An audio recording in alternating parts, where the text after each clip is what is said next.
Hey, Sean here with IQ Barbecue, and today we're going to be showing you how to make one of our most requested items, teriyaki beef jerky. It's going to be absolutely incredible, flavorful, and we're going to show you how to save about 80% of the time in not only making it, but cooking it as well. Stay tuned.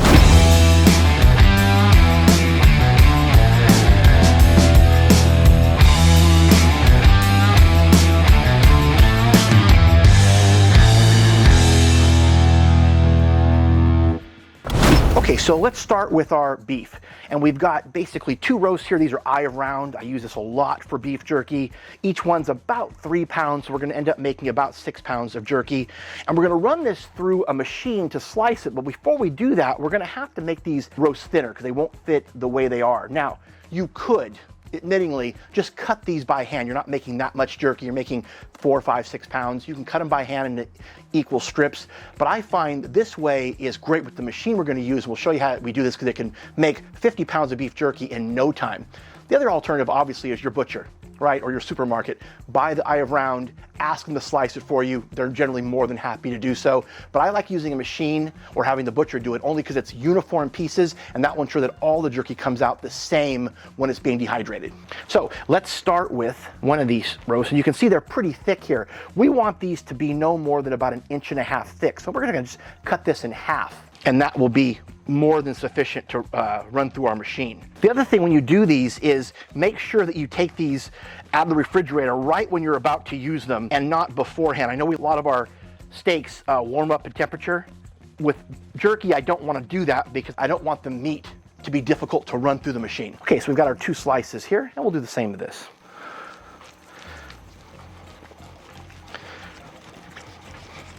Perfect. All right. Get that extra little piece there. Perfect. Okay, so we have 4 slices of our roast. We're gonna run them through the machine. Let's get these things cut and we'll get them marinated. Okay, so here's our beef jerky machine. So easy to use this. We take the meat that we cut, we're gonna load it into the chute. We're gonna crank it. It's gonna go through the blades inside, come out the bottom, completely cut in uniform pieces so they cook evenly. Such an easy thing to use. You can run like 100 pounds of meat through this thing in no time. So show you how it works. Take our piece of meat that we cut earlier. We drop it in the chute. We crank, and out of the bottom comes perfect uniformed pieces of sliced jerky. You can see they just come out exactly the same size you want, and a ton of meat done in no time. So let's do our next piece. Just like that. You can see how quickly that is. It's so simple to use. I'll put the link down below of where to get this, because again, it's like $75 and it works so well, especially if you make a lot of jerky. Okay, on to the marinade. Okay, so a little bit about the marinade. Typically what you would do here is you take like a Ziploc bag in most cases, add your meat, add your marinade, take out the air, seal it, and then put it in the refrigerator overnight for about 12 hours. Maybe every 4 hours, just flipping it over. We're not gonna do that. We don't have that kind of time. We wanna save you time here. So we're gonna be using a marinator to do this for us. And we're gonna do this in about 30 minutes versus 12 hours under vacuum pressure and constant rotation. So this is a huge time saver. I'll put the link to this machine down in the description below as well. Okay, so here's our marinating tub essentially. So in here, we're gonna put our meat and all our marinade, and then we're gonna put this on the machine and let it rotate under pressure, and in 30 minutes, this will be ready to go on the smoke fire to start dehydrating. So let's first add our meat. And this tumbler here will actually hold 10 pounds of total liquid and whatever you're putting in here, liquid and beef or what have you. We're gonna first add some Worcestershire sauce, soy sauce, some black pepper, some red chili flakes, some smoked paprika, some garlic powder, just a little bit of salt. I'm gonna add a little bit of onion powder as well, and then a little bit of cayenne pepper. Give it a little bit of a bite. And then last but not least, honey. Now, I put quite a bit of honey generally in this. You can also put brown sugar, but I prefer the way honey comes out as far as the texture. And that's it. That's all you have to put in here. Now, the thing about beef jerky, remember, is that this will last about a week at room temperature, just shelf stable, or about 2 weeks in the refrigerator. Okay, so on to the marinator. So basically what this is, real simple product, but you basically have your tumbler where all our meat and marinade is in, and we have our unit that's actually going to spin this. It's also going to take the air out of it. So how we're going to do that is pretty simple. We're going to take the lid, and the lid, you're going to have a little outlet at the top here. We're going to put the lid onto our meat. We're going to set this to the vacuum setting. I'm going to open this little hatch up here. This little cable comes out, this little tube I should say. It plugs right in the top, like so. And we're going to set this to vacuum everything, all the air, to vacuum the air out. All right, so function. Okay.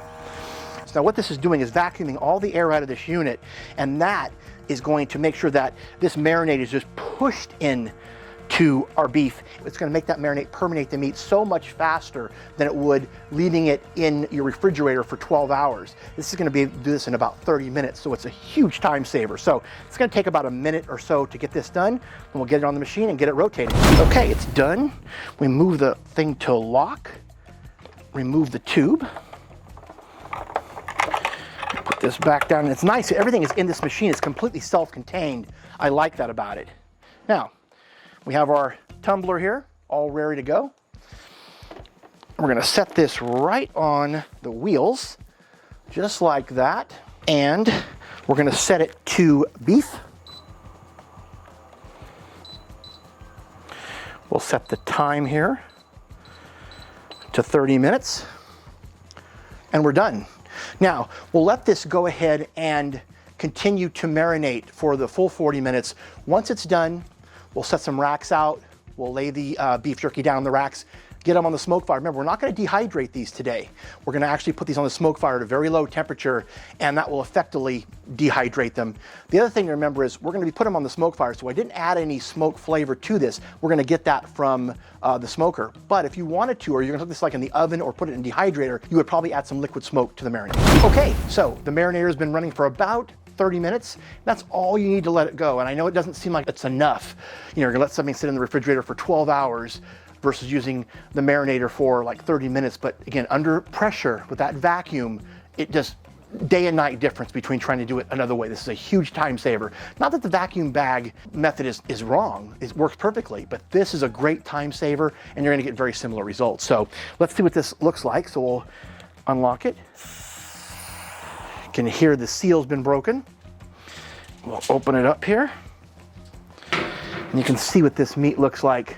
This is exactly what this does so well, and it smells so good. So, next step. We have some foil down, because it's gonna just make it easier for cleanup.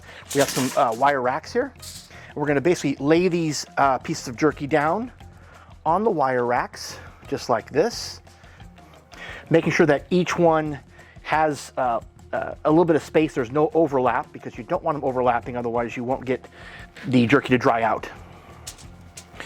We're going to lay these all the way across these pieces until we have them all laid out. Now again, a lot of people will put these right on their grill. I like putting them on a rack like this. The rack just makes it much easier to get them on and off, especially when you're doing a lot of beef jerky, to get them on and off the smoker. You can just pull the racks up. It's much easier than trying to do it when they're on the rack. Okay, and something just like that. Now we'll put a couple more racks down and we'll complete this.